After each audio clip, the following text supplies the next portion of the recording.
This shocked me. This was from the Akron Beacon Journal, an editorial written by the former editor of the board, and this was a couple months ago. Quote, "Neither have such states found the approach flawless.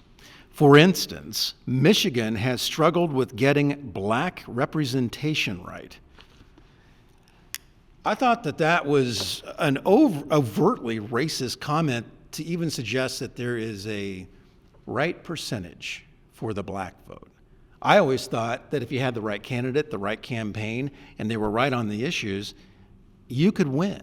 You have a competitive district.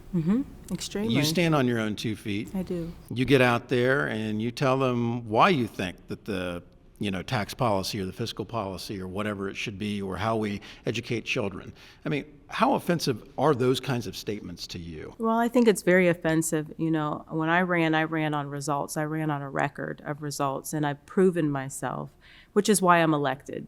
I'm elected because people know that when you get me, you get a top producer, and you get someone that's going to do what they say they're going to do. And I think that's with all candidates. That's how they need to be evaluated. If you have the right candidate, the right campaign, and the right resources, then you can win an election. And it should be competitive because we are trusted with the voters' vote. But I think in this situation, instead of engaging our votes or engaging voters, they're just leveraging people, and it's at the expense. It's just showing that we are expendable because they want a power grab. And so whatever makes them feel like creating this independent commission, it sounds good. And I'm sure at some level it was in the right spirit and context. However, we're hearing and we're seeing the unintended consequences.